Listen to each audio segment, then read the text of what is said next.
I'd like to tell you about a legal case that I worked on involving a man named Steve Titus. Titus was a restaurant manager. He was 31 years old. He lived in Seattle, Washington. He was engaged to Gretchen, about to be married. She was the love of his life. And one night, the couple went out for a romantic restaurant meal. They were on their way home, and they were pulled over by a police officer.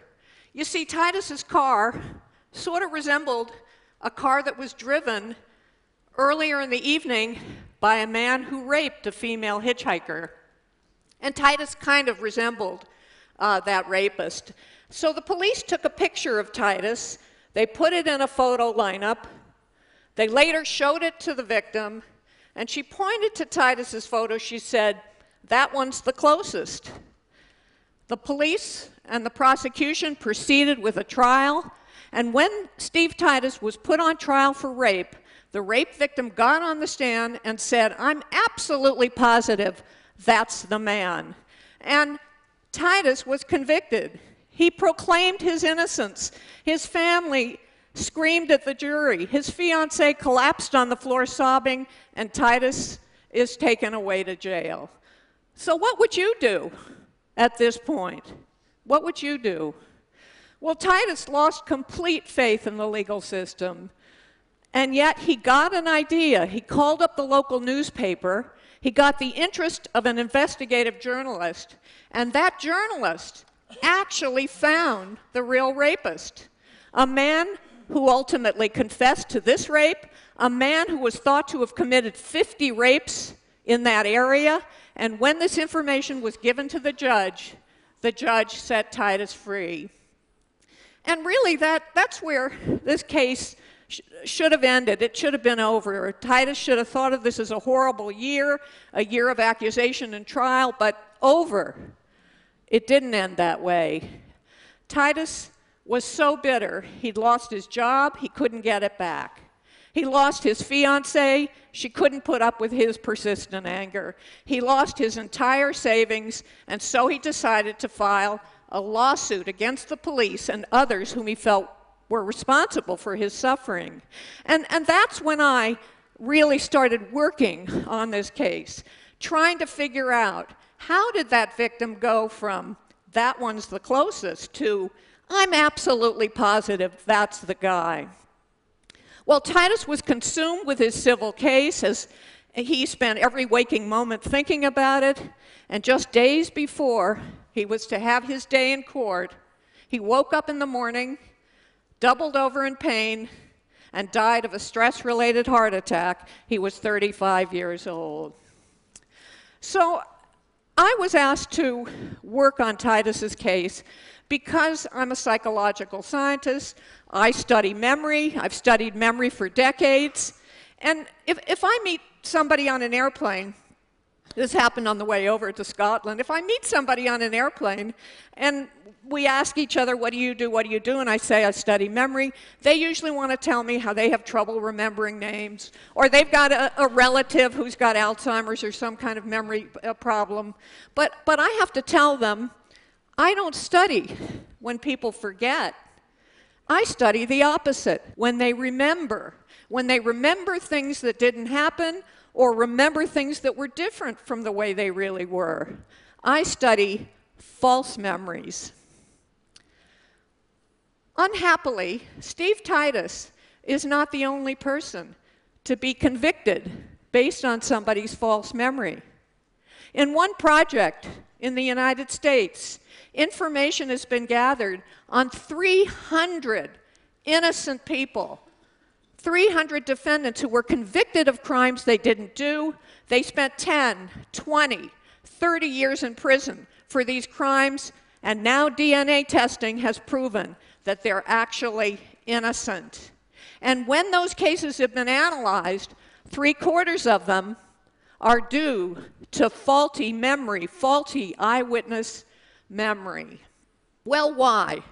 Like the jurors who convicted those innocent people and the jurors who convicted Titus, many people believe that memory works like a recording device. You just record the information, then you call it up and play it back when you want to answer questions or identify images. But decades of work in psychology has shown that this just isn't true. Our memories are constructive. They're reconstructive. Memory works a little bit more like a Wikipedia page. You can go in there and change it, but so can other people.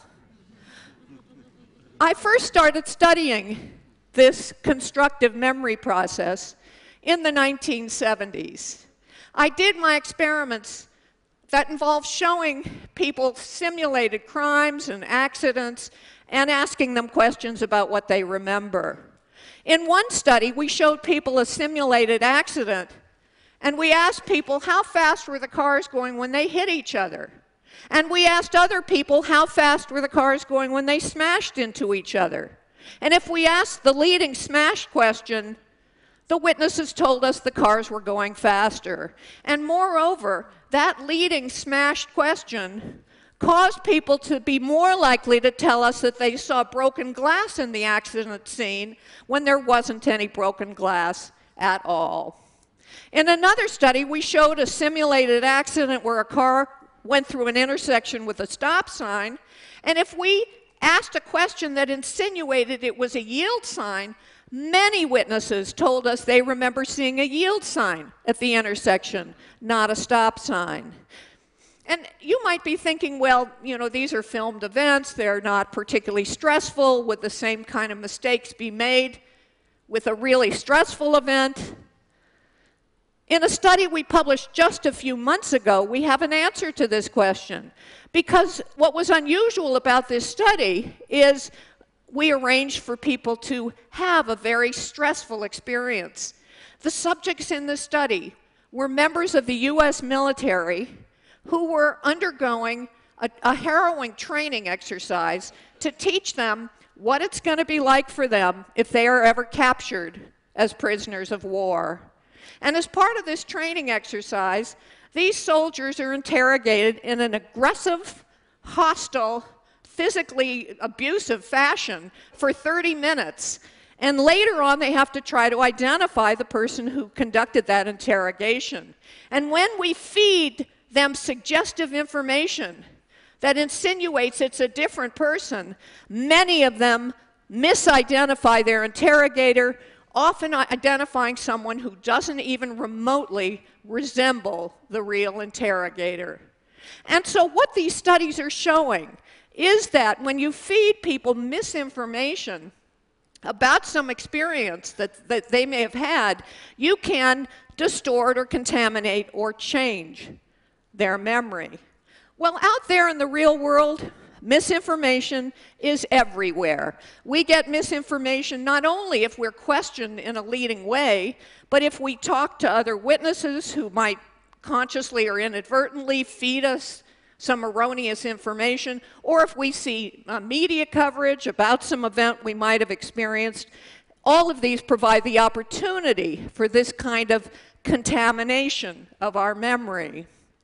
In the 1990s, we began to see an even more extreme kind of memory problem. Some patients were going into therapy with one problem, maybe they had depression, eating disorder, and they were coming out of therapy with a different problem.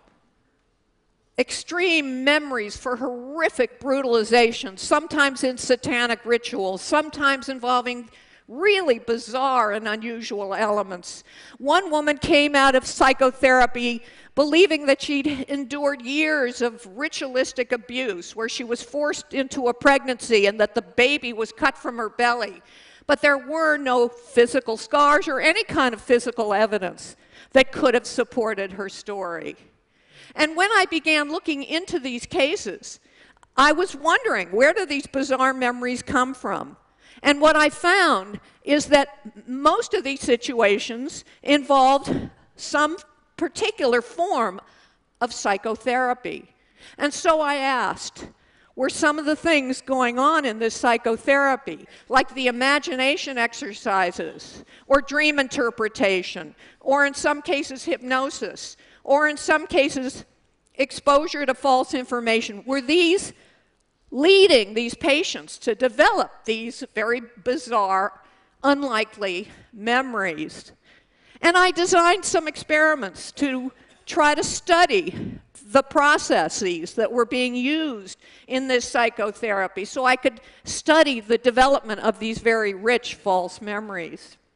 In one of the first studies we did, we used suggestion, a method inspired by the psychotherapy we saw in these cases. We used this kind of suggestion and planted a false memory that when you were a kid, 5 or 6 years old, you were lost in a shopping mall. You were frightened, you were crying, you were ultimately rescued by an elderly person and reunited with the family. And we succeeded in planting this memory in the minds of about a quarter of our subjects. And you might be thinking, well, that's not particularly stressful.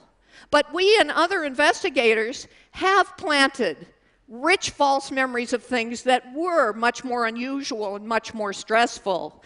So in a study done in Tennessee, researchers planted the false memory that when you were a kid, you nearly drowned and had to be rescued by a lifeguard.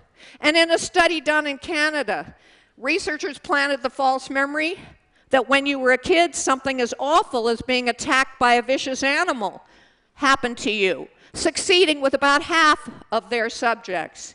And in a study done in Italy, researchers planted the false memory when you were a kid, you witnessed demonic possession. I do want to add that it might seem like we are traumatizing these experimental subjects in the name of science, but our studies have gone through thorough evaluation by research ethics boards that have made the decision that the temporary discomfort that some of these subjects might experience in these studies is outweighed by the importance of this problem for understanding memory processes and the abuse of memory that is going on in some places in the world.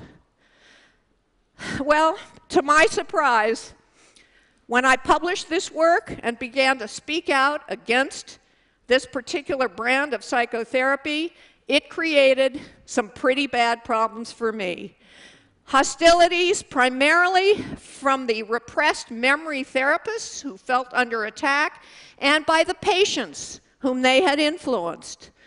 I had sometimes armed guards at speeches that I was invited to give, people trying to drum up letter writing campaigns to get me fired. But probably the worst was I suspected that a woman was innocent of abuse that was being claimed by her grown daughter. She accused her mother of sexual abuse based on a repressed memory. And this accusing daughter had actually allowed her story to be filmed and presented in public places. I was suspicious of this story, and so I started to investigate, and eventually found information that convinced me that this mother was innocent. I published an expose on the case, and a little while later, the accusing daughter filed a lawsuit. Even though I'd never mentioned her name, she sued me for defamation and invasion of privacy. And I went through nearly 5 years of dealing with this messy, unpleasant litigation. But finally, it was over, and I could really get back to my work. In the process, however, I became part of a disturbing trend in America where scientists are being sued for simply speaking out on matters of great public controversy. When I got back to my work, I asked this question: if I plant a false memory in your mind, does it have repercussions? Does it affect your later thoughts, your later behaviors? Our first study planted a false memory that you got sick as a child, eating certain foods, hard-boiled eggs, dill pickles, strawberry ice cream, and we found that once we planted this false memory, people didn't want to eat the foods as much at an outdoor picnic. The false memories aren't necessarily bad or unpleasant. If we planted a warm, fuzzy memory involving a healthy food like asparagus, we could get people to want to eat asparagus more. And so what these studies are showing is that you can plant false memories and they have repercussions that affect behavior long after the memories take hold.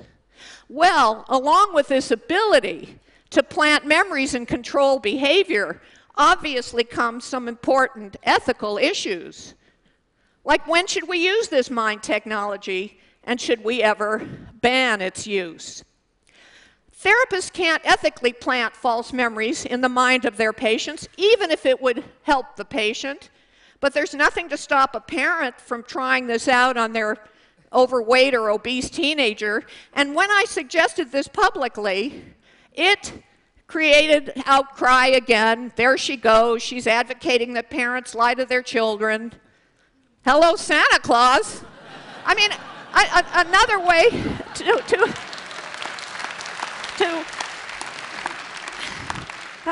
another way to think about this is, which would you rather have? A kid with obesity, diabetes, shortened lifespan, all the things that go with it, or a kid with one little extra bit of false memory? I know what I would choose for a kid of mine. But maybe my work has made me different from most people. Most people cherish their memories, know that they represent their identity, who they are, where they came from.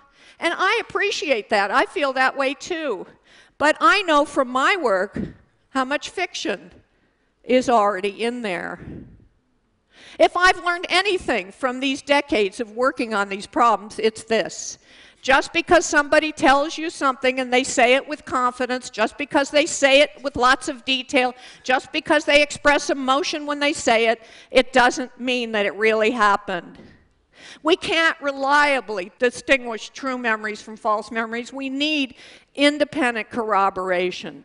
Such a discovery has made me more tolerant of the everyday memory mistakes that my friends and family members make. Such a discovery might have saved Steve Titus, the man whose whole future was snatched away by a false memory. But meanwhile, we should all keep in mind, we do well to, that memory, like liberty, is a fragile thing. Thank you. Thank you. Thank you. Thanks very much.